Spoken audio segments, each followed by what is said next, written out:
Let me get my mind back for a second. All right, we were about to address a question that was offered by Kwahu. Um, okay, good. I'm glad you are. Um, he was asking whether uh, untrue things, unjustified, untrue beliefs, still count as knowledge. And I want to, this is a very important practical question that we can deal with theoretically, but we have to remember what we're dealing with here. Um, okay. And an example would be if you're talking to someone who's, let's say, a Trumpist, and they say, you don't know that, or you say back to them, you don't know that. Knowledge is a very fuzzy word. We tend to think of it like something we possess eternally. Knowledge, belief. I think that something is true. I believe. It's like we assume it's like a nose on your face. It's something you carry with you everywhere. Um, and these are important words to deal with. Just this morning, I was talking to a guy who was the former chair of the board of the Santa Fe Institute, where complexity theory is studied. And he was talking about how everybody believes that they're doing good or they're trying to do good. I don't use the word belief about what Trumpists say. I don't think it's at that level, or at least I think you need to distinguish between those who really shop around to be.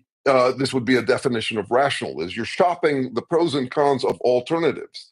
And I don't have the feeling that that's what's going on with these guys. It's my bet is it doesn't. Now you got a guy over on the other end of the spectrum, or at the extreme end, who would, this would be the opposite of what Popper was saying, who doesn't think that untrue information is information. This is Lorenzo Floridi, and he's a philosopher. I am not there. I am a fallibilist, and this comes out of Popper's work as well, which is that that my mantra has to be: no matter how confident I am in a bet, I must remain still more confident that it is a bet. It's kind of fundamental. It's just at the heart of everything I do. Is someone said to me this week something about you know. No, I don't. That's the one thing I don't know. If you want to use know as true. This also relates to this thing about whether honesty equals truth, and I am quite clear that it doesn't, for obvious reasons, though we tend to deny it when we say things like, when Trumpists say things like, he tells it like it is. No, he might be giving you his Trump might be giving you his honest opinion, but honesty is not truth. Obviously, you look around, obviously lots of people honestly believe untrue things. So it's a very fuzzy question, but I would approach it the way I approach all biological representations. See, what I'm doing that's different from what you do in philosophy is I am starting from an explanation for how you would ever get organisms, that is, selves making functional interpretive effort, within nothing but dissipative chemistry. By dissipative chemistry, I mean shit happens, stuff falls apart. Any order that there is will tend towards disorder. That's universal to all environments in the universe. Is that they all, the second law of thermodynamics is just operative everywhere. So how you'd ever get that, and an explanation that is strictly in terms of physical work. Does I have to explain the difference between the work that a rock does when it falls down off of a cliff haphazardly and the work that living beings do, the effort we make, a subset of work, the constrained work that I do, for example, to keep myself alive? And do I know how my stomach digests food? No, I don't have to. I have that kind of knowledge, but I don't. I don't know it consciously. So uh, yes. So that's a beginning of the answer to that, and I'm working on a video that deals with this challenge we face around what is rational, what does rational mean, what does rationalizing mean, what is irrational meaning, what does critical thinking mean, because I think we're very vague on those terms. And in general, since Socrates' time, there was a concern that critical thinking would be the source of unfairness. And this is to Shirley's point here. that one of the things you can do with critical thinking, the main thing, Socrates already saw this, was if you think about it in terms of spinning and unspinning arguments or propositions or knowledge. Um, uh, the first, what would be the natural use of it? We would use critical thinking to assault any competitive ideas, and rhetoric or spin to justify our own. Socrates saw that problem and was dealing with it. So here's a backstory to how I think about this. During the Renaissance, there developed something that's called Renaissance humanism. And it came out of a freak out. Florence was under attack from Milan and nearly lost its dominion. And then the head of Milan got the plague and died. And Florence sighed a sigh of relief. Um, and and they came up with an ingenious solution. They called it the trivium, which is the basis of liberal arts education. This was for non-slaves, the liberated people. And it was rhetoric, logic, and grammar. And uh, it's interesting that they added rhetoric in there, because you could say, well, I'm a critical thinker. No, or only logic, solve everything logically. Don't be illogical. No, they actually figured out if you want to have a society that is vital and adaptive, you need argument. And for argument, you need rhetoric. And since that time, many years later, a noted researcher, Jeremy Sherman, came up with the novum trivium. I'm kidding there, which is how to spin, how to unspin, and how to do both even-handedly. That's the new trivium from my perspective. Everybody's got to learn how to do that. How to spin, how to unspin, and to do it even-handedly would mean it would speak directly to Shirley's question. To do it fairly, I have to be able to make a rhetorical argument in favor of my opponent's argument. I have to make a steelman argument, and I have to be able to critically uh, um, break down my own argument. And that's obviously much harder. Everybody wants change, but they want other people to change, but nobody wants to change. I mean, you might want to change yourself, but it's much harder work to change yourself than to command someone else to change. Um, so, and by the way, logic fits in here as another related topic that will be in this video I make soon. We think of logic or math as unbiased. That is not the case. What they are is a syntax that is heavily biased towards internal consistency. I can make an internally consistent argument that the entire universe is made of green cheese. It's internally consistent. It has no correspondence to reality. But I can make a consistent argument, and the Trumpists likewise can make a consistent argument that they are eternally consistent, which they do often. That is, that there's no bias or doubt in their minds. There's no question. They're working from Trump's absolute consistency, and they might even suggest that Trump, if he's playing God too much, he should humble himself before God. God is defined as consistent. And so this is the topic of another article I came up with this week. I haven't finished it yet. I'm playing with the difference between doing it without scripting and doing it with scripting. Um, it's a transition I'd like to be able to make because it takes a long time to script. And someone said that I was more vital when I'm not reading off a script. That is, I come across as more lively. Perhaps this would be an example of that. So, what does it mean to be illogical? What does it mean to be irrational? I don't have a objective definition of them. My work is all a fruitful exercise in futility. I don't think I could come up with an objective definition of them. But here's an example of what you'll see in that video if you choose to watch it, which is when we say that someone is being irrational. Rational comes from ratio, the weighing of pros and cons. What I think they actually mean is that someone is being misdenominational. They are comparing the wrong things. So if I said, I'm really bummed out that I'm not as powerful as God, you might say, Well, you're being misdenominational. You're comparing to the wrong thing. Apples and oranges, that kind of thing. All right. This has been a wonderful, interesting week for me. Um, Thank you, Wishing Well, for making the trek over here. Good Lord, was that a mess?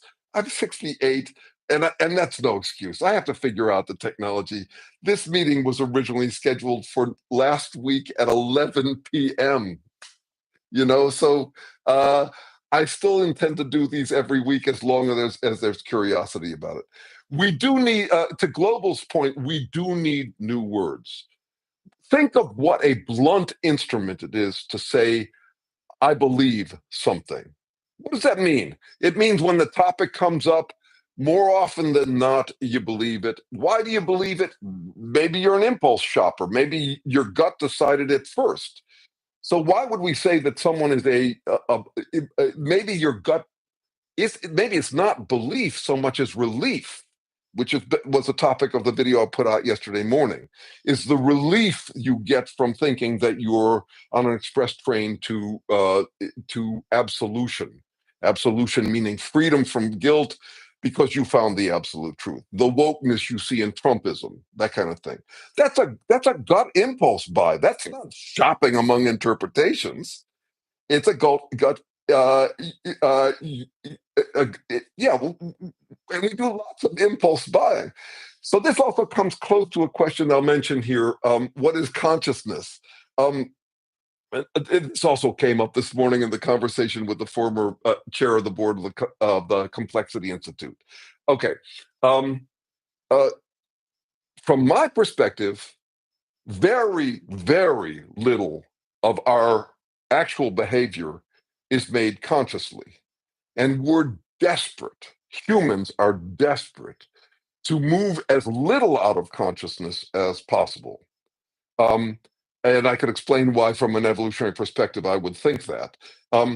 What is consciousness? It's when something rises to the level, I would argue, of language, internal language, because an alarm has gone off in our bodies that says something's amiss, that a habit is not working, or we don't yet have a habit for dealing with it.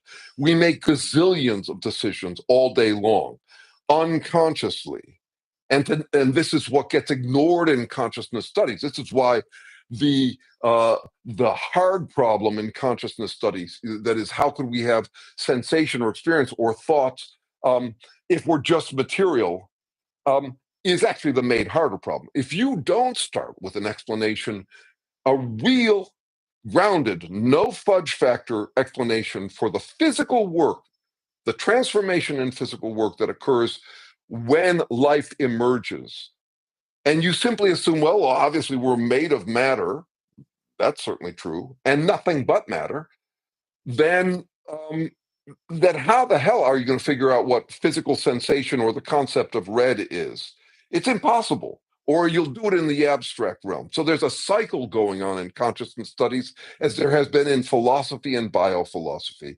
I think of the cycle as we alternate between reductionism and dualism. Reductionism is shit. Look at me. I'm just a bunch of atoms. That's all I am, is just atoms. So that's reductionism, or subatomic particles. And then we say, well, then how are you ever going to get selves and trying out of that? And you say, well, okay, I'm going to posit some fudge factor from a different realm, consciousness. And as long as we continue to cycle on that stuff, um, we're we're we're not going to get around to really understanding. So the grounding for all of my work, everything up at the human level, is a explanation with no fudge factors for how selves could ever emerge. And it's not of interest to many of my viewers, but it is the grounding. I do nothing that isn't grounded in that work. I've been doing it for 30 years with this Berkeley neuroscientist. If you're interested in that work, we have a study group too. We met last night and then went out to dinner. We've been doing it for decades now, and people join from all over. We've got a tribal art dealer who aspired to get into anthropology, to get a PhD in anthropology, studying with Terrence Deacon, the guy I do this work with. we've got neuroscientists, we've got biologists, we've got people, we got software programmers. We don't, it doesn't matter. Your grounding doesn't matter if you're curious about that question as a grounding for really understanding what the fuck you really are, rather than all this abstraction up here, as if it could be solved up there. Then so you how you actually get the questions like what is knowledge, what is belief, what is logic, all of that sort of stuff. uh, it, I can get you involved. It's free. We meet for 2.5 hours on Fridays. Yeah, we got guys from Brazil. We got a guy from Finland. Yeah, so it's something. All right. So, all right. Let me go back to the questions here. Um, Thank you guys for being here. Especially, I've made it extremely difficult. Um, I try to minimize the difficultness of what I'm trying to get across. Um, okay, so interpretation in time says wishing well adventures. Um, yes, time is a very fundamental mystery, um, and uh, and we fuss over it a fair amount, and we don't think Einstein solved it because he actually suggests that there are 4 dimensions. And so your ongoing experience in time is you moving around within the 4 dimensions, what they call the block universe. Okay, well, that adds a different dimension. Change defines time. And yet we don't yet have an explanation for how time happens. I think of it as probably the kind of thing that will be solved by future generations if they ever can. Um, Uh, Kwahu, you asked about Douglas Hofstadter's work. Oh no, let's see. Oh no, I don't. Yeah, I have touched. Yes, you weren't talking about Douglas. You're talking about Richard. I don't have enough knowledge of it. I think I read a book by him once, but I can't speak to it now. I don't remember enough about it. But um, I guess I would say this. Just as one little thing, which is I do pay attention to the trajectory that America's been on. But I'm also paying attention, I'm mostly paying attention to what would be true of any language speaking organism anywhere in the universe. I don't know if I've been clear enough about it. It's the kind of thing I have to repeat. It goes without saying, but bears repeating. Um, that language makes a big difference. And it's just shocking to me how little of that you gets acknowledged in understanding us. In philosophy, you don't hear about it. It's one of the ways they stay up at the abstract level is that they're using symbols. The symbol is the broader term for what language is. Math is also symbols. It's where we are operating on, you could say, conventional wisdom or common knowledge, our social. We are born parasitic on the social structure that is maintaining this whole vocabulary of signs that are similar to enough to each other that you understand what I mean by enough, no matter what accent I say, and what it might refer to. And language just changes us radically. I hope you feel compassion for yourself as a language speaking person, as a language speaking organism. It freaks us out. It is intense. You got so many more things you can imagine than a dog can. When we say, "Are you a good doggy?" Yes, you are a good doggy. That's a comfort to a dog, but it's not a concept. The dog is not kept up at night wondering whether it's a good dog in relation to all other dogs or to some ideal it can imagine. It can't do that. Uh, it's just not within its range. And think of the peace of mind they have from not having that kind of general status concern. Yeah, they're concerned about status within their pack.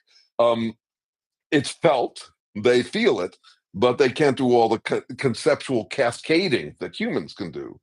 And so we're really anxious and we're really drawn to affirming abstractions of any sort. So, yes, Americans would have a particular paranoid style, um, uh, though you could say it's even an indulgence, perhaps, because think about the paranoid style, the rhetorical power of paranoia or playing victim. Uh, it's really useful. So notice how the Trumpists alternate between we are the kings, we have what this morning I called pre-eternal victory, which is we won this thing or we're going to win this thing for sure, and when we win it'll be the end of the game forever. They'll never. It's one of the things I've been asking Trumpists is, what do you see as the revolution that will come when this breaks down? Because they're just not thinking that way. So So, uh, I don't know where I was going with that. I know where I was going. Uh, I'm just working off the title here because I don't remember the book. But I'm saying, in general, humans will play that card the way Hitler did.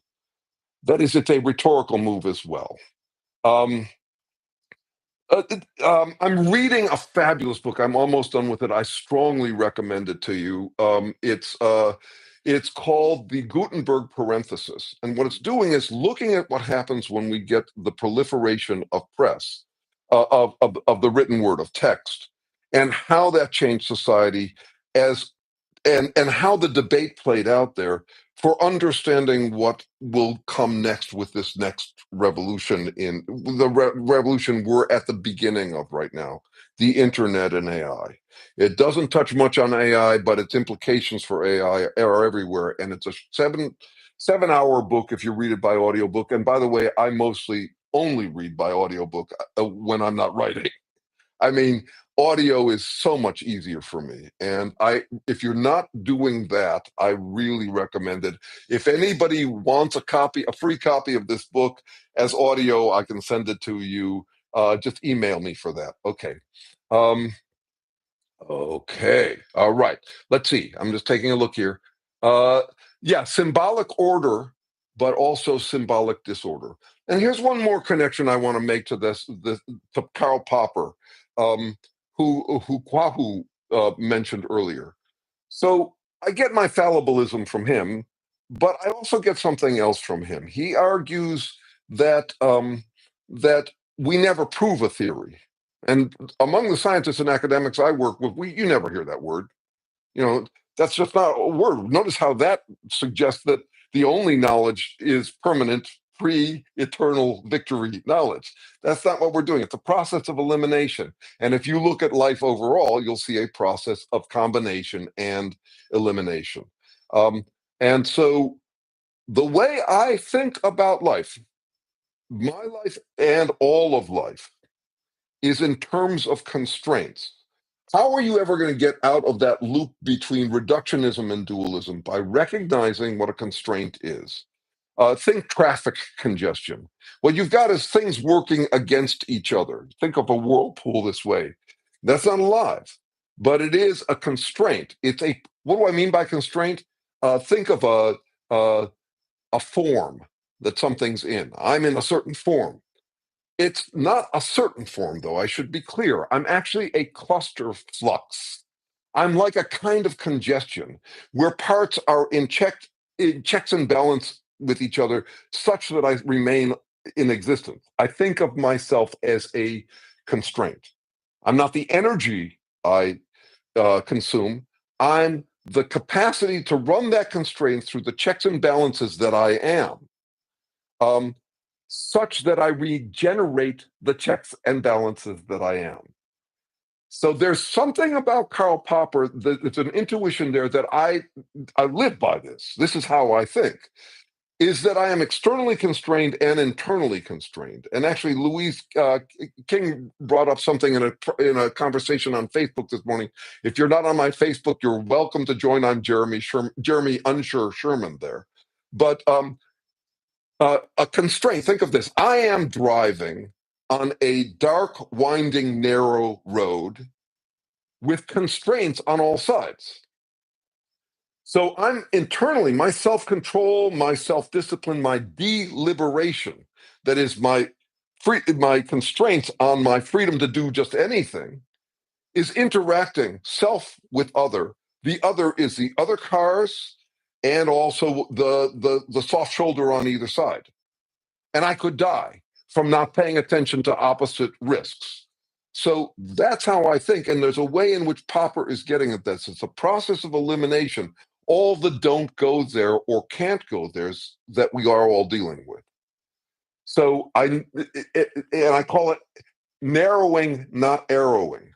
That is, when we're doing this analytical, high level stuff with no grounding in the physical work involved, when we get all philosophical and abstract, um, we can imagine that we are on a train track or something, or more precise than that. And this would just be one of the fundamental distractions or distortions that comes from language. If I said, I went from here to there, point A to point B, I think of it as a line. Okay, so it's an arrow. But in fact, it's a narrowing. If I'm on the road or if I'm interacting with you guys, um, I've narrowed down possibilities. They are constrained, but they're not a line. I could have said what I just said, which I don't remember what I just said, many different ways, and it would have gotten across to you. That is, there's range. And I do love, though disagree with this limerick about it. There was a young man who said, "Damn, for it certainly seems that I am a creature that moves in immutable grooves. I'm not even a bus. I'm a tram." so I don't believe it at all, but I do love it. It's a great limerick. Kurt Vonnegut had something similar, which is also beautifully crafted. We do doodly do what we must muddly do until we bust bodily bust. So I don't agree with it, but boy, do I love it. That's part of this whole shopping among interpretations thing. So I read lots by people I disagree with and learn from the process about how they think. I do this with Trumpists too. There's a good friend, and we both just talk right past each other. But there's something about that exposure to it that helps me understand uh, other perspectives, help me understand how people think in general. It's also why I read lots of religious history and philosophy about that. These are all Rorschach blots for me to understand human nature, um, and also understand how better to play out critical thinking and rhetoric in the presence of such people, people who have different opinions from mine. Oh, okay, let me see where we are. Why writers have conflict. Oh, um, I'm just going. I may be missing things. I hope you guys are doing okay with all this. Um, well, there's two ways to think about this, and it's a great segue from what I was just talking about to what I'll be talking about in a video this week. I want to do a video on God, Musk, and AI. So I'm taking one version of why do writers disagree with each other. The simpler answer is where we stand depends on where we sit. Obviously, there is going to be conflict because we come from different standards. And this is why logic or math won't solve it. But if we take this other thing, what I'm talking about is cognitive dissonance. So cognitive dissonance is, this relates to what I'm talking about with consciousness, is it's not just cognitive dissonance, it's emotional dissonance. It's us saying there's a problem with the habits. I'm thinking opposite things. I'm ambivalent. Reality seems ambiguous to me. I don't have a habit to handle this yet.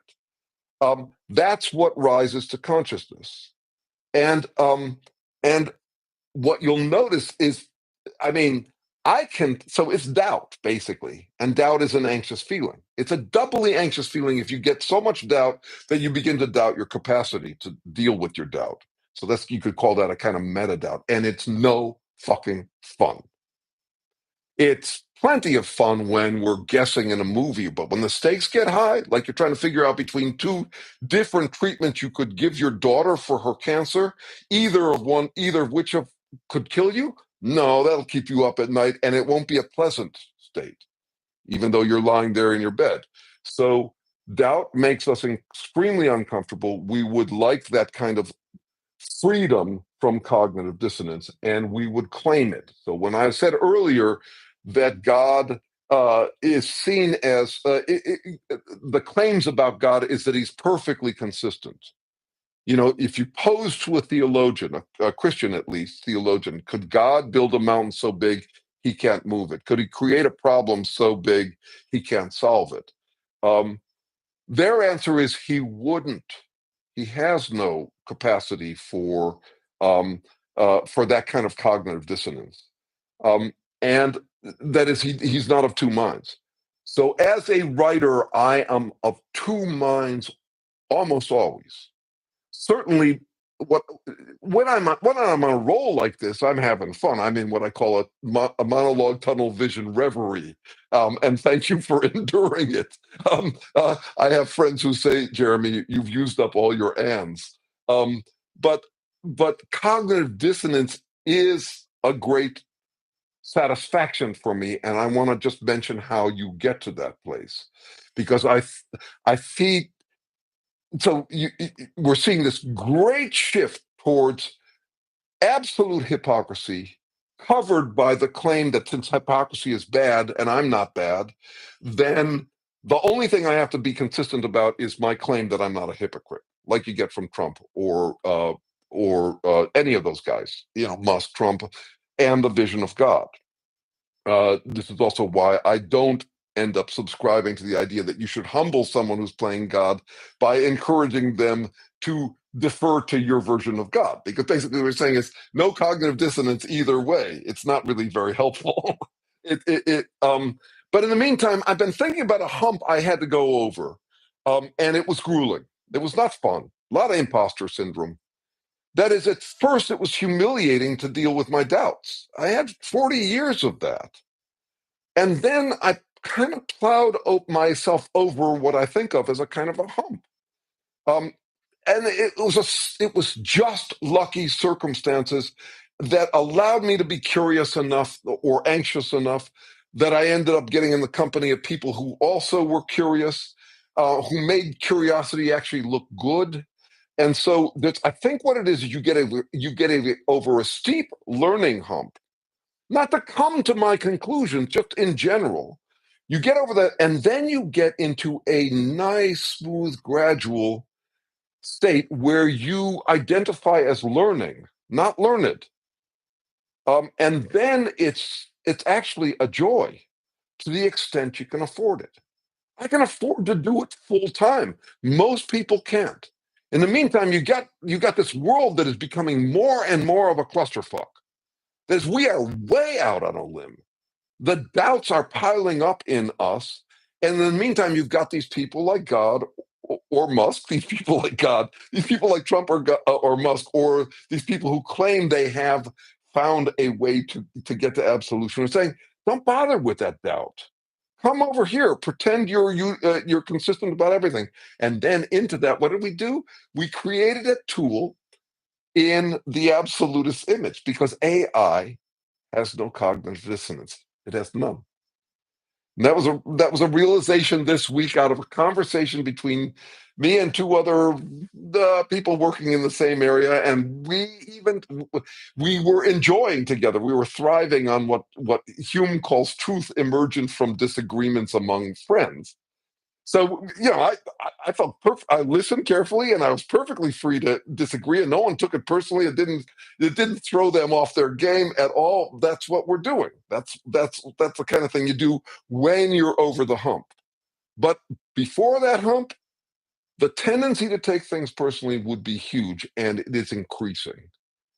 That is the how dare yous, and you've made me a victim, or whatever the personal affront. So how to deal with that sensitivity is kind of a fundamental challenge for me.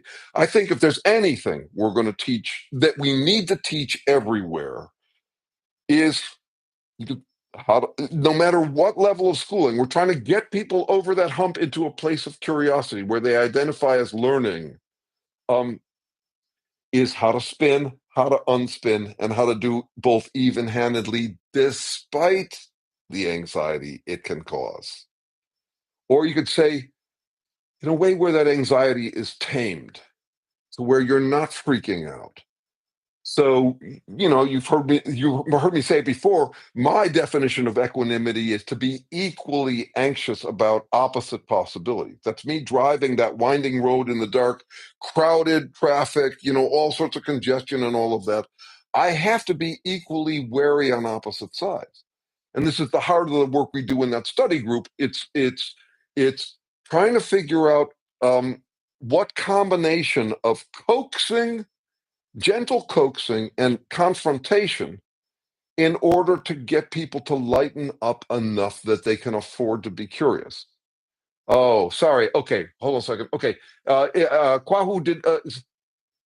Oh, sorry, he's talking to someone else. Liz, that didn't answer my question. That's between you two. Let me see. I'm taking a look. You know what? If can you do me this favor into the future and from now on, of putting a little asterisk beside for anything that is a question. And actually, I don't know if I need that. Let's see. Do yes, I think everybody has bias. Okay, so here's this is how this plays out in just everywhere. And this has also been on my mind this week.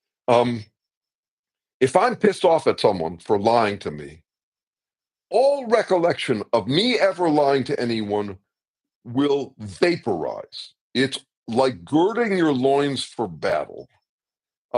It's like self-evacuating. That is dispelling anything that could take you away from the work of your battle. So it's the sympathetic nervous system kicking in a symbolic species, and you get from this fundamental challenge of dealing with humans. It's basically, I know you are, but what am I?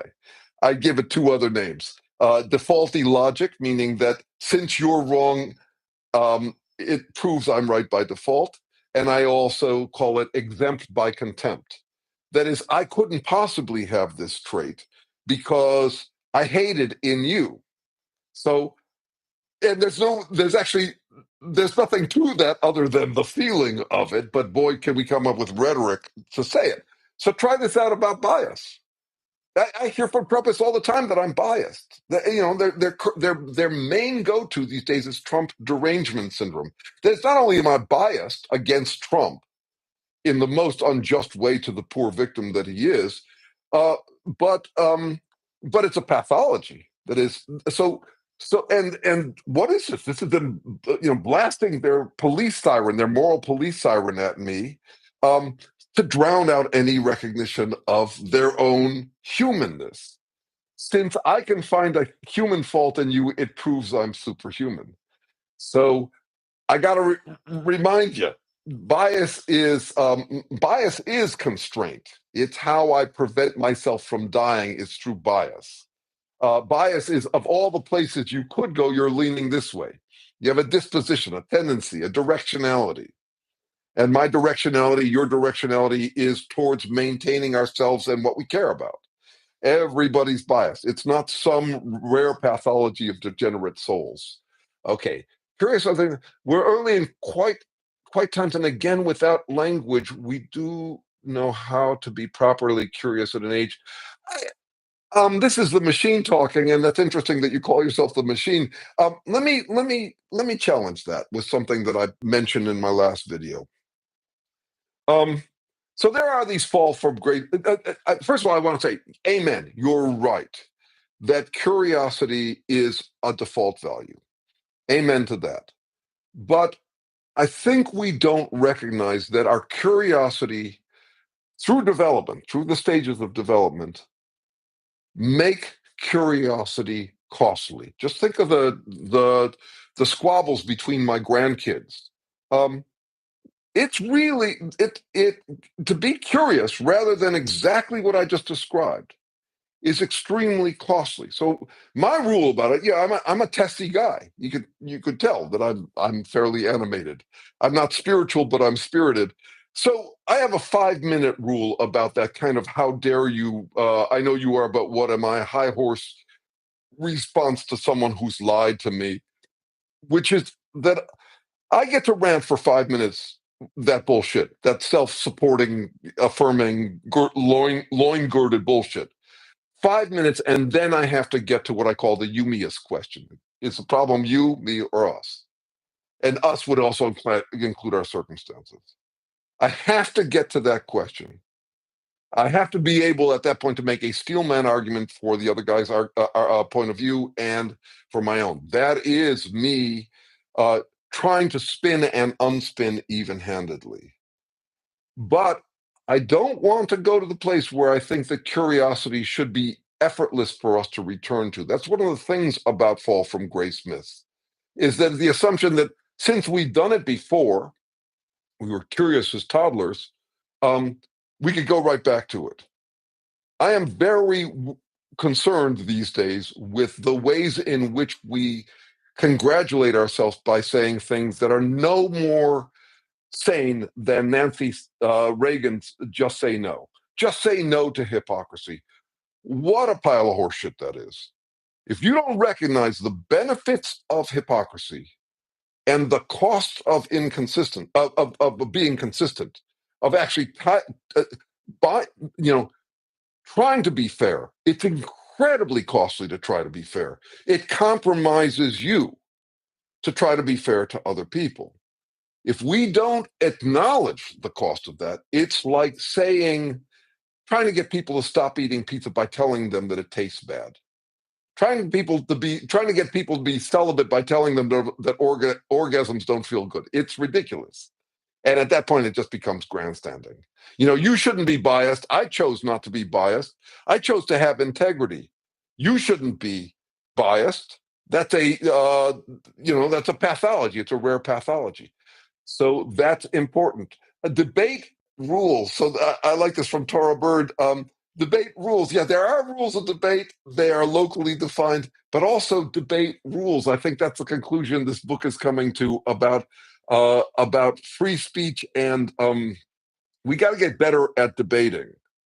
We got to get better at arguing, and because the idea of filtering is unlikely to get us anywhere, and is more likely to be exploited by censors than it is by. So I'm not sure where I settle on this, but I do share with the author of that book, the Gutenberg parentheses, a deep interest in how to get better debate going. So every time I go see my grandkids, I say, "Are you guys fighting good these days? I hope you're fighting well, good, because sometimes I see you fight lame. You got to get better at fighting." I'm not saying don't fight. I'm saying fight, but do it by debate rules that are that create some potential for fairness, right? So trying to expose what those kinds of things. Yes, it is a lost art, and so I came up with something this week that does pertain. I'm gonna pull it right up here. Uh, Three different coping strategies. Um, One strategy is I'll call the hoping strategy, which is I'm sensitive. We're all sensitive, so I hope that nobody perturbs anybody. That's the hoping strategy. That's the coping strategy. Another one is the noping strategy, which is I'm sensitive, so nobody dare kill my buzz. When someone says don't be negative, what they're basically saying is I'm sensitive, pander to me, don't give me any discouraging words. Okay, so those are two. The hoping strategy, let's all be nice on the count of three because everybody's sensitive. The noping strategy, so I'm sensitive. That's a sensitivity that matters to me. So don't perturb me. This would also be related to the idea that uh, I'm just trying to remember it. Oh, the person who's constantly concerned about fairness to them and thinks that it proves that they're fair-minded, right? Okay. In between is the scoping strategy. The scoping strategy is what I employed in that conversation this week with two other academics. It was for a documentary on AI, and it's where we are all sensitive. We are all sensitive, and yet we need to have some room for honesty, and so we also have to work on our own sensitivity enough that we can relax into hearing discouraging words. And I really see the start of that in Aristotle. He listened to Plato for 21 years. He was a student for 21 years, felt perfectly free to disagree with him. It's nothing personal. They're trying to understand the universe. They're trying to understand where they are. They're scoping it out, right? Okay. Yes, civility politics. Good. Okay. Let's see. Um, let's see. What do you think? I, I I do like Bonhoeffer's theory of stupidity as far as it goes. Um, I I have to somehow get over the sense that Bonhoeffer is doing it in the name of God who wants certain things. Because I think there's a fundamental distinction between the people who think that, and bless their heart, I just read a whole lot about Luther. Bless their hearts. If I was them in their situation, I would be thinking exactly like they think, including the culture and how culture had arranged language to create some kind of conformity within it. But I don't think the universe wants anything. I have to start from there. Neither the universe or some uber authority above the universe. I it's a perfectly fine source of comfort, um, but I think of it like fiction. That is, it's a useful therapeutic fiction, but it's also dangerous because actually it's only us. It's only us, and it's terrifying to realize that it's just us. That we landed here like born identity. That is, you did not, you landed on Earth, you landed in your life with no packing slip, no instructions. You started taking instructions from society. Um, and that's all we are. That's all we get. There is no higher authority that we can surrender to without it becoming us basically saying the universe is on my side in debate. And yeah, revelation feels great. It's a great relief, but everybody's got a different one. And it doesn't help us with the debate. It's like, yeah, it's like claiming that either you're the umpire in the debate or that your name droppable ally is comfort in your debate. It's like coming out of a Marvel comic movie and saying that Iron Man is your ally, and if someone attacks you, they're attacking Iron Man, and that's completely immoral. And there's a lot of that. I suspect there's more and more of that. Okay. All right. Let's see. Um, Great to have you here, especially after what I put you guys through to get here. And I swear I'm going to learn how to use this technology yet. Let's see. Uh, oh, the machine is AI? Ah, that's interesting. Okay, let me see. I'm looking for question marks and actually, I don't want to just look for question marks. I want to look for criticism. Kick the tires on this stuff. Let's have a debate. Which takes more energy, deleting or combining? Um, Snowy Owl, this is a question you asked up above. Uh, in this research group on the origins of life, we're actually paying attention to what, and this is going to sound audacious, is the other half of Darwinism. And I can explain it, it's completely intuitive. But Darwinism is a process of elimination and has always had a problem because there's no way to introduce new phenomena into the universe. That is, you start with a bunch of genes or beings in that model, and some get eliminated. Okay, well, how would you ever get the kind of hierarchic emergence that we get with life, where I'm a multicellular organism, or we live in societies? Okay, and in general, what they've done with Darwinism as applied to those questions is try to squeeze it into a process of elimination analysis, where you say, for example, David Sloan Wilson would say, in competition with other tribes, there would be an advantage to being all together. And so those tribes that were more dispersed, more uh, less unified, less fascist, you could say, are not going to survive. There's something to that, but it does not explain how you'd ever get the unity in the first place. It just says, well, it could be useful. And that's kind of the problem with Darwinism as it's currently understood. In the meantime, Darwin noticed something else, which is that you have to overproduce. You have to overproduce offspring, for example, for there to be something to be selected upon. Okay, what happens when you overproduce uh, a trait? Well, there's competition between. If you overproduce offspring, there's more competition. That's the part of Darwinism that people focus on, and to a large extent, that's all that Darwin saw. But there is another aspect to it, which is that when you get a multiplication, for example, in your body, a proliferation of some uh, already functional ability, it it means that there's what you could call relaxed selection. That is, you'll get by whether you maintain all of them or not. You can say it's like, your lineage will get by if you produce a lot of offspring. So there's no way that life would continue if it was operating at replacement rate. And that's happening at all levels. And what happens instead is that when there's less pressure to maintain a single example of a trait, an already functional trait, they can morph a little bit without it being a problem. And sometimes they end up falling into new synergies. And once they fall into them, I'm about to make this extremely intuitive from your personal life. Uh, they're addicted. They're addicted. So here's an example.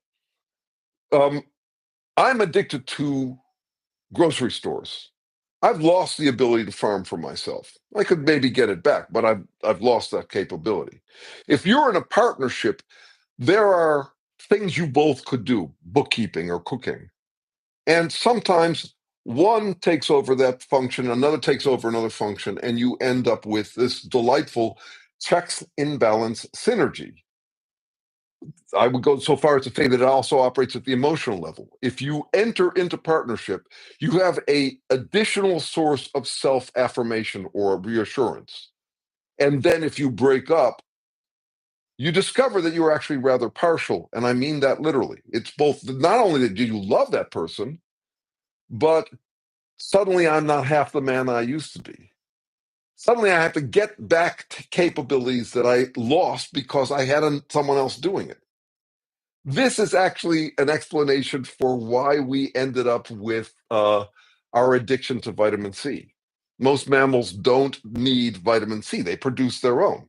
But 35 million years ago, we enter into a symbiotic relationship with fruit, um, uh, which became a secondary source of vitamin C. We lost the capacity to produce our own vitamin C. We know what genes we have that are similar to the ones that produce those proteins in all other mammals except guinea pigs and primates. Ours has just become junk DNA. So that's a case where, because you don't need a trait, it basically atrophies. But there are also lots of traits. My teeth, for example, or my fingers, or my spine bones. The multiplication has enabled specialization. When you see the variety of different functions that go on in replicated parts, let's say in lobsters, those were all legs. And little by little, they became specialized to different functions because they could afford to.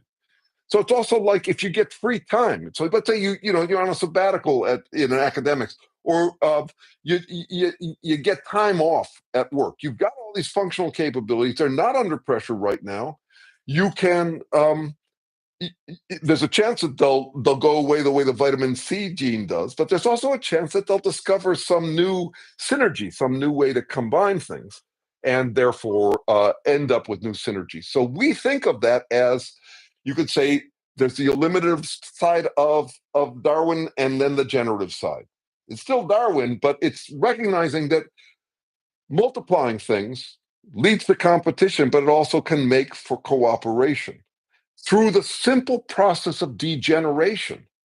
You've got an already functional capability, um, and then it's not under pressure, and so it can morph into some other functionality. And just to finish out the vitamin C story, it's also why we ended up with color vision. Is that now that we were addicted to vitamin C from an external source, we needed to be able to distinguish ripe from unripe fruit. How did that happen? Well, we were nocturnal before that, and we needed black and white or monochrome vision to be able to pick out any photons. And now we're up in trees, and we don't need that anymore. And the rods morphed into three different kinds of cones. I'm Jewish. Three different kinds of cones that are in synergy with each other, and how we have color vision. So we actually think that is the other half of Darwinism that has almost been completely overlooked. Back in the 1970s, there were people who were working on this as an explanation. There are a few different versions of it now, but as a universal rule, it's important. And notice what it does when you're talking about Trumpists. They are addicted to Trump. I worry for them from some personal experience of it when they lose this external source of affirmation. That is, it's going to be very hard to get them to give up that. Imagine if Trumpism disappeared today. Suddenly, they're not half the macho man they used to be. They're because they've let their curiosity atrophy. And I totally understand why they would. I joined a commune. It wasn't a cult, I don't think. And I'm not saying it in its defense. I was definitely cultish about it, and many of us were. But you could leave easily, and we were good at making fun of each other. And when I left, I was thrown back into ambivalences, disorientation, all of those forks in the road that I thought I didn't have to pay attention to because I was on an express train to virtue. Yes. Okay. Let's see. Exactly. Jeff Cheney gets it. Let's see. Let's see. Well, they let it atrophy and afraid of it being stimulated. Yes, Marcy, I agree. And yet I'm trying to look at this neutrally. I'm trying to look at it as something that can happen to any of us, no matter the lifestyle brand. Um, so I'm saying this relates to the point about pizza tasting bad. Nonsense. It doesn't. I got to recognize in myself that appetite for a simpler version of life, even though people make life a whole lot harder by pretending it's simpler than it can be. So, yes, they let it atrophy. And I have let thousands of things atrophy myself. Why? Because I'm supplied by an external source. I mean, I don't think about half the things I rely on, including this freaking computer. That I'm able to talk to you guys. I take it for granted. I don't take it for granted today because I screwed it up really bad and have to learn how to not do that next time. Next week. I'm going to do this weekly, as I mentioned. Let's see. By the way, my definition for love and addiction are exactly the same. They are doing constrained or dedicated work to maintain something that I depend on existing. The only difference I can find between the two, love and addiction, is prognosis. So so you could say I am convinced that Trumpism is not going to end well for them or us. I may not be around. I could be killed by them before it ends badly for them, but I am quite confident that this is an addiction that will not end well. And then there are the, so that we will debate whether something is love or an addiction. And come to think of it, another thing I'll just mention as a sidebar, which is that we use these loose loaded terms like love, kindness, generosity, um, empathy, the golden rule, all this sort of stuff. And we love the abstract virtue signaling about how everybody should be that way. If your fairness is being fair minded is being fair to me, that kind of stuff. What do they actually mean? I think they mean accommodation. I think they all boil down to accommodation. So when someone says love is the answer, they're actually saying accommodation is the answer. And yes, there are plenty of times when I'm more than enthusiastic to accommodate someone. Um, we see this in the dating world. A man has no problem accommodating a hot woman, right? At least at first. If he marries her, then they get into the challenges of give and take, and who's going to accommodate who. Something that cannot be solved by the golden rule. The golden rule is not a rule. It basically says if everybody accommodates everybody, nobody has to accommodate, which is just horseshit. It's just horseshit. Closest I can come to something out of it is whatever you do unto others is fair game for them to do unto you. But as a rule, everybody should accommodate everybody. Nobody believes that. That's impossible. But what is accommodation? It's constrained effort on my part. It's dedicated work. That is, of all the things I could do in the world, I do the things that please my partner, if I had one, a partner, so that in the give and take, in the reciprocation. And we do that with addictions too. Of all the things I could do, I do the things that are most likely to maintain my access to heroin. Same thing. So yeah, we can have prognoses and we can make good, educated bets about what will and will not turn out right. But they are guesses, and they could be wrong. I have guessed that partnerships wouldn't last and would end in nightmare that turned out really good. And I've guessed that partnerships would, or collaboration synergies would turn out really good, and they turned out really bad. It's guesswork. Okay, let's see what we got here. Do what thou will shall be the whole. Yeah, I don't buy it. And this is the other thing about my approach. I'm I'm I'm I'm grounding, for better or worse, in a hunch of what's actually going on with us. And so when I read a quote, especially with fancy flowery language, like "do what thou wilt uh, shall be the whole of law," I'm not actually interested in who said it and how fancy it sounds. I'm not interested. I'm actually driving this road, where I'm watching out for potentials. So whole of law. Eh, what we get from this kind of quote is uh, a half truth pretending it's a whole truth, and I got to watch out for that. I've got to think in stereo. So if we say the whole of law, okay, all right, does that mean I can't find a single um, uh, a counterexample? Now, let me think a second. Do what thou wilt shall be the whole of law. Actually, I misread that at first. It sounds like that's an argument for anarchy, and uh, uh, or that there is no such thing as ethics or morality or any of that. I still don't. I still think it's half the truth. Um, you know, I identify as a libertarian socialist, a conservative progressive, an elitist populist. I think we all are. The rest is grandstanding. So you get, and you can also find it in things like this. Let's take this as an example of do whatever you want. Okay. Um, and a movement that is going to try to get that to take off, libertarianism or anarchy, they're stuck with a paradox. Anarchists unite, right? So from my ground is whenever you hear a moral principle, see if it's self-contradictory, and if it is, you're not dealing with a moral principle, you're dealing with a moral dilemma. So do what you will up to a point, right? When do you compromise, when do you not compromise to other people in society? Every moral principle I've ever seen, negativity is a no-no. You shouldn't be judgmental. Commit to flexibility. Convince yourself you're not a self. Be intolerant of intolerance, which is Karl Popper's, and it's kind of a wonder he didn't go beyond that, because the paradox in there is it's true of them all.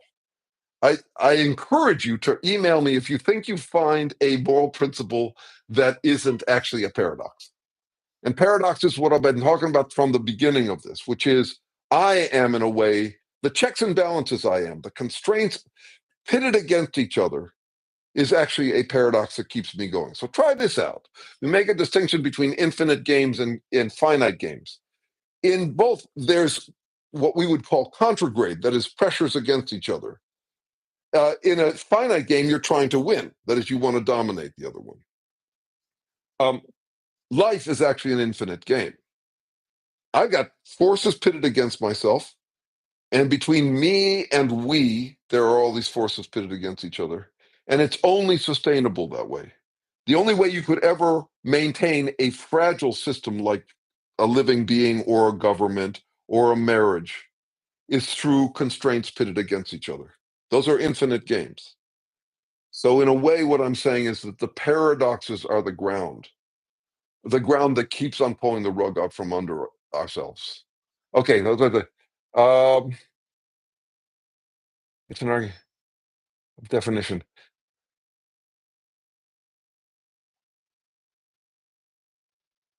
Yeah, I don't know what you mean by a machining perspective. I am certainly talking about a machining perspective. So um, try this out. There's high and low tolerances in machining, in making machines.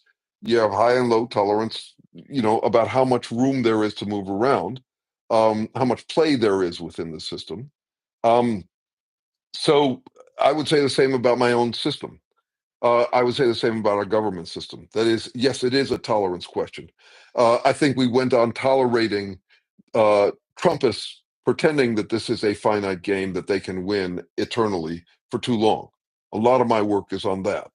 So yeah, I am taking the same definition of it, and it's not so much a machining metaphor, but it's how you would think about all of the tolerances in your life. Like how close can you get? How many corners can you really afford to cut? Because we need to be as efficient as possible. We do need to cut corners, but how much is too much cutting of corners in a percentage game? And the same thing would be true for machinists as well. They have to figure how much tolerance can we afford here. And this also does relate to something that we were talking about earlier, which is the question of fairness. Uh, think about what it takes to handcraft before machines a roulette wheel.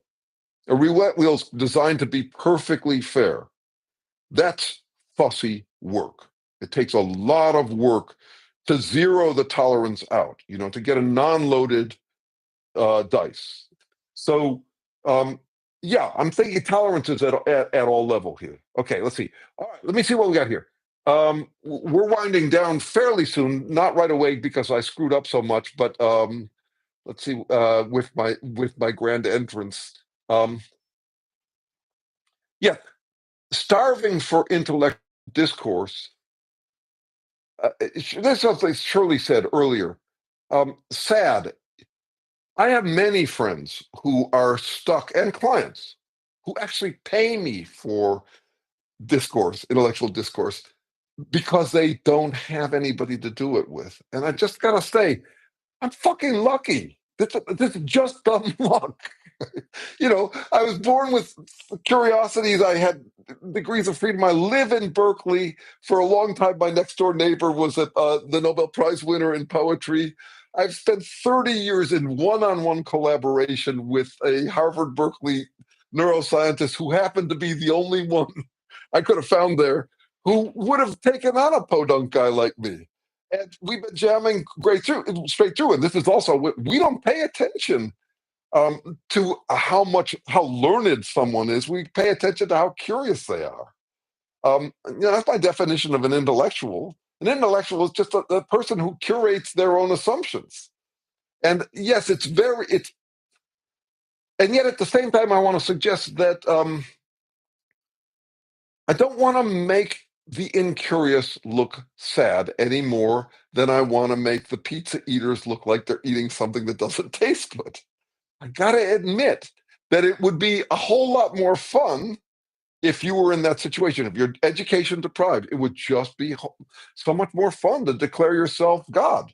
It's so much more delicious to be a Trumpist than to be someone who's actually plagued by the kinds of doubts that I am. Now, I wouldn't choose their life, but then again, they wouldn't choose mine. So, anyway, it is sad for the security of our civilization, and it can be very sad for someone who has a curiosity bug. And I am just astonished by who my YouTube channel has drawn out people I respect so much who live a much different life than mine. I mean, I made a friend out of this who came out of prison, out of drugs. He's doing public service right now. Fucking genius for his curiosity. It's just incredible and I don't know how you do that. And then in the meantime, like I have friends who get our work in a foreign language. I got a buddy in mainland China. I got to visit with him for 3 weeks when I was invited over on a lecture tour thanks to his work. Totally gets our work, but he's doing it in a completely different language and different culture, and a culture that is I said to his main teacher while I was over there, you've imported the wrong part of the Western mind. He's totally platonic. He's into these ideals, all this abstract stuff, and didn't quite understand what we're doing. But the student nailed it, got it in one. So, I mean, I didn't fall far from the tree. I'm, I'm I'm a slouch that way. And then there are these people, like any of you might be, and I'm assuming you kind of are, who come to this despite having to make a hard living, despite having all of the social pressures you have to button up and be tolerant of everybody or whatever, or to get along to go along, that kind of thing. And it's so satisfying for me to find people to wonder with. all over. So I really got to thank you guys. It's more fun than not. And also remember, um, the study group is an opportunity for us to jam on a particular question. We meet every 2 weeks. Um, I'm still wondering whether it's the right time to meet. 115 people have signed up. Usually about 30 show up, and then we get to talk without it. You being at the disadvantage of having um, to text while I'm talking, which feels a little unconscionable. Okay, let me see what we got here. Uh, yeah. Oh, the Toto now says the different kinds of koans sound like some dates I've had. When I said paradoxes, I'm actually talking about koans as well. So now we've got four different kinds. There's the koans, the Jewish koans, um, the cones, like the rods and cones, and then there's Cowan. I know a researcher whose name is Cowan. Now we've got the Coens, maybe the cone heads, and then we've got the koans. The other thing about words, they're extremely squirrely, and yet we're good at discerning them. This is our symbolic competence. Uh, have I said everything? Does anybody bring back up a question that got buried, or a comment, or a critique? Jeremy, you ignorant slut. Uh, which takes more, deleting or combining? I never quite got around to that. Um, there's a simple answer to that. Deleting is going with the flow of the universal tendency. The universal tendency is towards destruction. It's why it's so easy for anybody to play God, grandstand, and destroy everything, like Musk is doing. It's just easier. I mean, just think about what it takes to burn down a building versus to build one. It's just incredible. And this does relate to something that runs deep in the biological work that I do and relates to what we're talking about debate. So I'll probably go here next. So I'm an organism, and to stay an organism, I have to regenerate myself faster than I would otherwise degenerate, and I have to protect myself against degeneration. And this would be true of all organisms from the very first, simplest possible imaginable organism. And I should tell you, we have a fully physical model. Could be wrong, but we have one, and I don't see anybody else who does. I, I I mean, I read the other guys, and the amount of fudge factor abstractions they throw in there, like not even explaining what information is, just assuming that it's out there. It's kind of like a dualistic secondary thing. We have an explanation for all that stuff, and it could be wrong. I have no problem with it being wrong. If you're working in the sciences, you have to accept that you could spend your entire life barking up the wrong tree. So but we have an explanation for it. And we're doing it from this basic assumption that we have to work against the second law. Second law means just shit happens. That is, any order is going to tend towards disorder. Um, to do that, I have to take in energy. I have to take in energy to regenerate myself, including regenerating my protections against degeneration. But energy burns down houses much more efficiently than it builds them. Hurricanes don't build houses, they destroy houses. So that creates a paradox at the origins of life. Early on in my dating life, a partner of mine complained that I did this. I wanted some of her, but not all of her. I gave her some, but not all. And little by little, I realized, yeah, that's actually true. And I would say that's true of all of us. Um, it's true from the origins of life. We have to interact selectively with our circumstances, chiefly energy. That is, I have to take in the energy I can use to regenerate myself and not the energy that I can't use to regenerate myself or that will degenerate me because energy tends to be degenerative. So you see this from the origins of life, and then you see in emotional, conceptual, or symbolic species like us, this becomes confirmation bias. That is, we are much more likely to take in the ideas that feel good and regenerate our mojo than we are the ideas that don't. I know it in myself. I speed read hate mail. You know, I'm not poring over that stuff like they think they are. And when I send out hate mail, I'm sure that they're doing the same, which is why I'm trying to get more brief in my hate mail. And you can say, well, what are you doing writing hate mail? This is another fundamental point. For me, love is just a strong, strong preference. And preferences are always relative. So yes, the more I love something, the more I hate its opposite. I have no problem admitting that I hate things. I think there's a real problem with pretending one doesn't. If I love my kids, I'd hate to see them hurt. If I love equality, I hate to see I hate inequality, that kind of thing. So yeah, and if I love Trump, I hate the anti-Trumpists. I don't make that distinction. But anyway, so we are all engaged in some of this kind of behavior about everything. My father once said, philanthropists have it hard, for having decided they love humankind, they're forever burdened by the question, how much? How much you love society. So this also relates to something I may have missed. I may have forgotten a thread back here, but it might come back. What do we mean by fairness? We can make the platitude of the entire world being fair. We need to recognize that the world has been unfair since the beginning.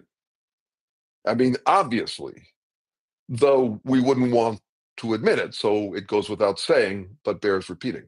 So we are stuck with that roulette wheel challenge. How are you going to make it fair?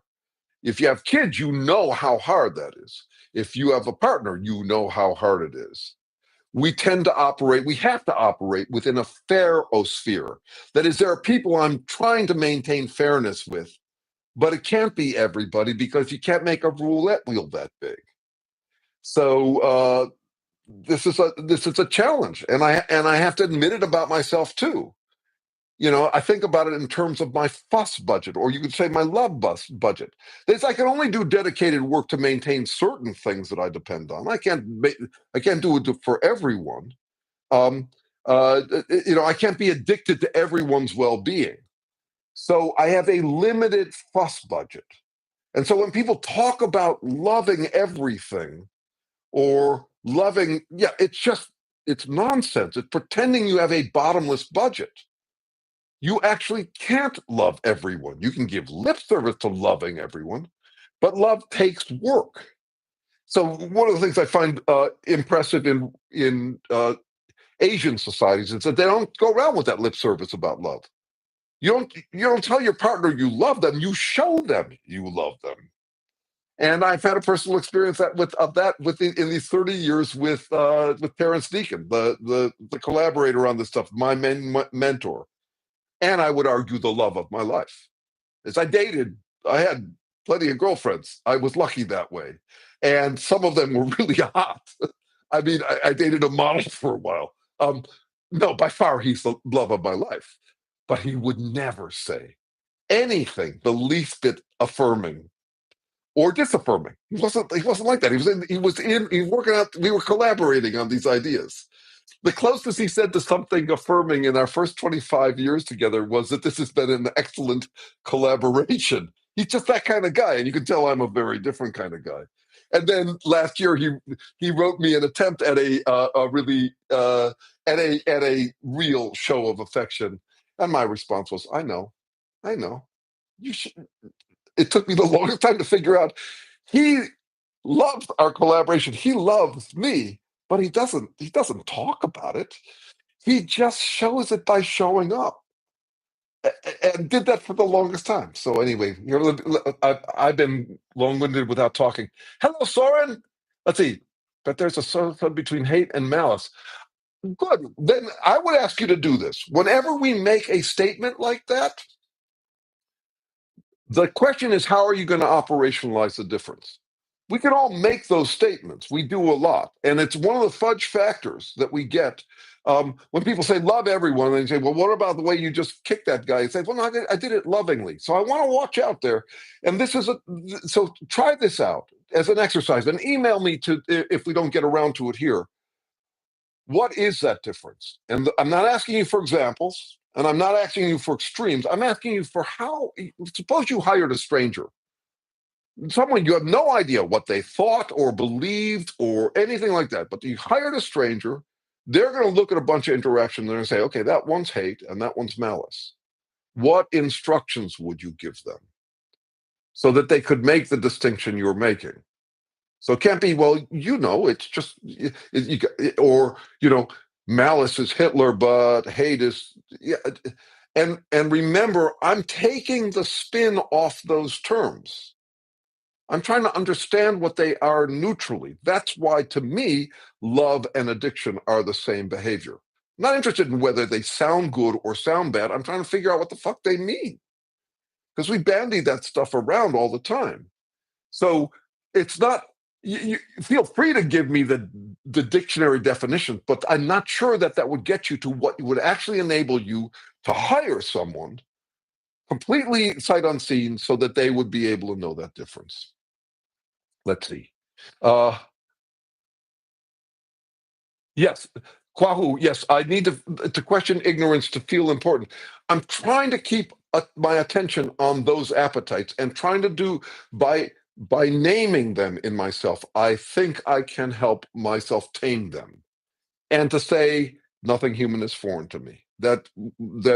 So I'm in this weird kind of work where you probably heard me say it before. There are two kinds of people, those who do and those who don't recognize that we're all the same. I'm both. I'm both. I'm trying to understand what is the common features of humankind and where you cross a line into behavior that is not going to work well. I assume I have the same repertoire as everyone else for the same reason, which is that it's a useful repertoire. Hate, malice. I'd even go so far as to say that. I don't know your definition of it yet, but if it's something folks do, I do it too. So I'm trying to figure out where to draw the line. And this is the heart of the work in psychoproctology, which is in a free adaptive society, you don't get to tell people how to live. You don't get to say, from now on, follow this train track. This is the instructions for living. But you still have to put a leash on the assholes, or else it won't remain a free adaptive society.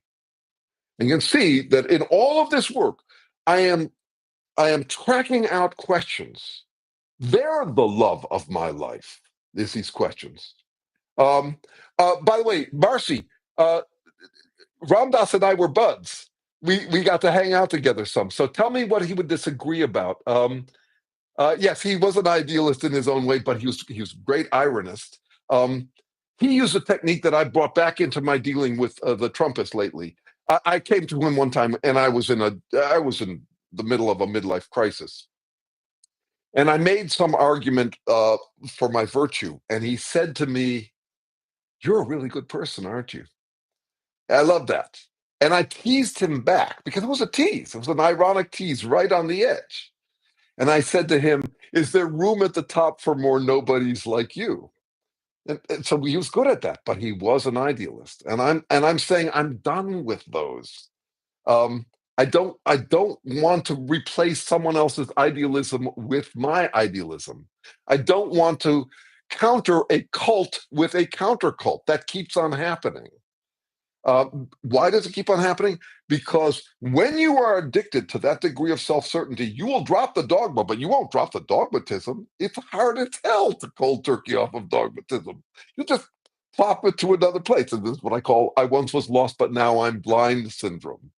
Okay, let's see what we got here. Okay. All right. I see that Kwahu and Liz have been carrying on a conversation. I hope you find a way, if you want, to continue that. That's another problem with this, is that you may not be able to find each other otherwise. Yeah, I hope you find each other if you want to. I hope you make good friendships out of this conversation. And if you were in the study group, which you could subscribe, all you have to do if you were interested in the study group, just getting mailings about them, is just send me your email address and I will put you on the study group mailing list. And then you can show up or not. I'm not taking roll call on it, and it's free. And people show up for as long as they like. Just like here. Let's see. Garden of Forking Paths, Liz says, I think that's right. I don't. That is, yeah. So there is something about this that is like fork finding missions. We're trying to figure out where the forks are, and what I'm saying is the garden of forking paths is the nightmare for the people who want to think that they are on an express train to glory and that they can kick back. When I said I once was lost, but now I'm blind, what did I mean? I mean that if you are confident that you have found the way to live, the right way to live, that you have found the ideal way to live, what I called in this last video purgatory. That is, I'm not perfect yet. I'm perfectly humble that way, but I know what perfect is, and I'm destined to get there. That's exactly what purgatory is. You're being purged of your sins. You're in the waiting room. You're not in the waiting room while they decide whether you go to heaven or hell. You're in the waiting room because you're going to get to heaven. For someone, for a lot of people, the forks are just fucked up shit. They don't want to deal with it at all. They're just they, and I understand. If I were them, I'd be doing exactly what they're doing. That is, if you can get so much doubt, so much uncertainty, so much thwarting by society, that what are you going to do? What are you going to do? Someone comes along and says, here's the path to salvation. Take it. My video that I put out yesterday didn't do well. If anybody has any ideas what I should do to do better, I'm interested. I will not compromise my content, but the way I think about it is about content. I'm a martinet. I have tight tolerances. About delivery, I'm a slut. I'll say it any way you want. I don't care. That's just getting the right rhetoric to match people. So feel free to tell me, Jeremy, you really got to do this. Shorten your videos. Do whatever. Change your clothes. Um, get someone else to talk for you. Whatever. I'd be very interested to hear what it's like on the receiving end, because I don't know. I live here. I live in this stuff. Okay. Let me see if I got anything else, and then we're going to wind up, because good Lord, this has been a lot of me. Okay, good. All right. So I don't know what to do about this. All right. So here we go. Okay. I'm going to end it here. Just keep this in mind. People email me all the time with something that's on their mind. And I try to get back to all of it with a solid answer. Not an answer, but a response. Because I don't have answers. I just have these questions and educated bets. No matter how confident I am in a bet, I remain still more confident that it is a bet. But email me anytime. It's not limited to this. And I also invite you to subscribe to me on Facebook. I use Facebook differently. I use it as a commonplace book. It's where I put down any idea I have. This morning I put down one that's bound to be fun, soon to be a minor motion picture, about the right and wrong way to be embarrassed about your dark unconscious and your bad habits. The question came to me, and I started to play with it this morning. I do a lot of bumper sticker stuff on there. That is, I like working in the short form, and it's also a place where I have lots of conversations like this, where where people will comment or critique. Sometimes we get into nice, juicy debates and all of that sort of stuff. So on there, I'm Jeremy Unsure Sherman, and that's where I sit between sureness and doubt, between consonance and dissonance. Thank you guys for being here. Thank you all, men and women. All right, take care.